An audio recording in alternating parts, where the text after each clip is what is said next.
but it's important to have compassion and understanding that everybody's journey is their own journey, and to be respectful of that, even if it's not in agreement with what you believe.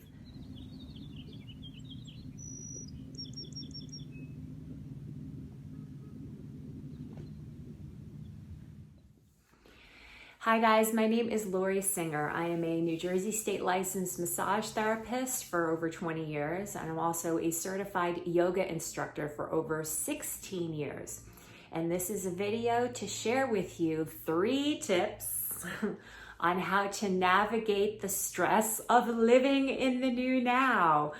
All the stress that we're under, and the changes that we've gone through in the past bunch of months, and it doesn't seem to be any end in sight. So these are 3 tips on how to navigate these very challenging times to cultivate health and peace of mind in the new now.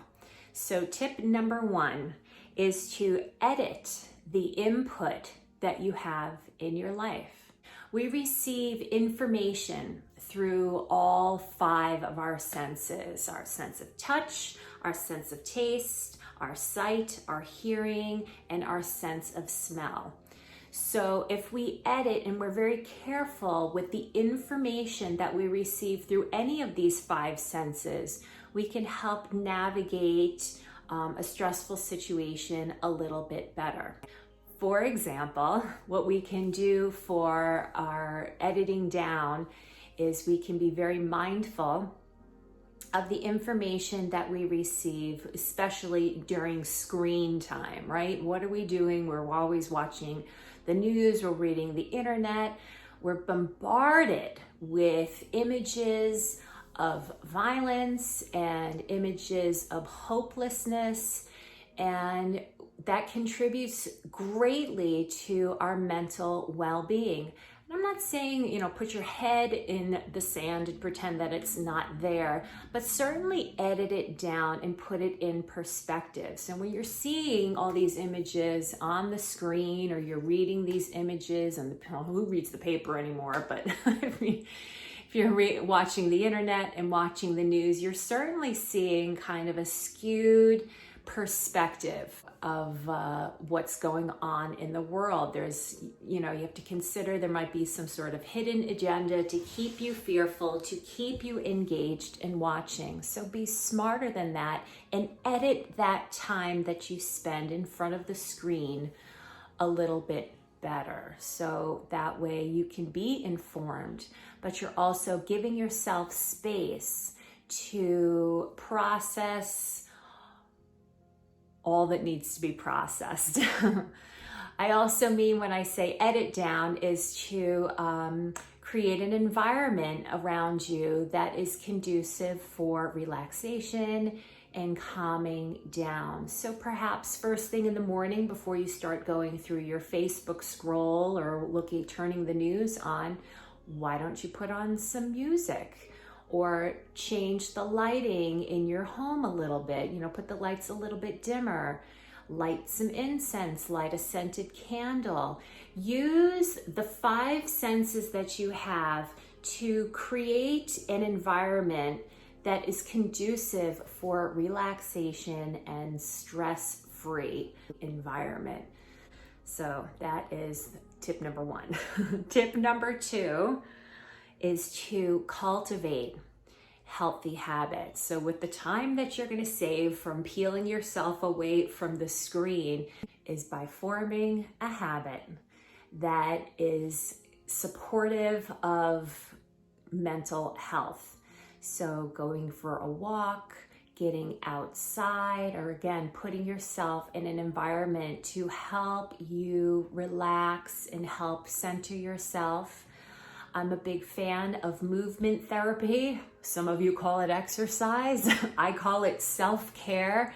It's all the approach in finding a way that you can move your body to get some fresh air in your lungs. Movement and exercise does have a scientific physiological effect on the body. It helps your body process the cortisol and process the stress hormones, and it induces a lot of the happy hormones, so your body can kind of process the stress. It helps your mind process the stress by physiologically processing some of the stress that's floating around inside your body, and then your body can eliminate you. And what that does is it kind of clears your mind, so you have a clearer mind and a sense of well-being, which helps you approach your day and you approach your week with a clear head and a level head, because that's very important. So that's tip number 2. And number 3, our tip number 3, is to know yourself and know what you have control over, and letting go of things you have absolutely no control over. This is very challenging to identify what that is, because we are learning through this lockdown and through this pandemic that our behaviors and the behaviors of others affects the whole group, affects you as an individual, and it affects the other people. So when we're all being careful and we're all wearing masks and we're all locking down, that helps the spread of this pandemic, whereas some people don't want to do that because of their reasons. And believe me, I do understand that. It's still a challenge to see people coming together in an unsafe way, because all that does is kind of prolong this whole process that we've been under for 6 months now. And but all you really have control of is your actions and how you approach the situation. So sometimes we have to remove ourselves from a situation if we don't feel like it's safe. And it's not a matter of demonizing what the other person is doing, okay? We all have different viewpoints of our approach during this pandemic, but it's important to have compassion and understanding that everybody's journey is their own journey, and to be respectful of that, even if it's not in agreement with what you believe.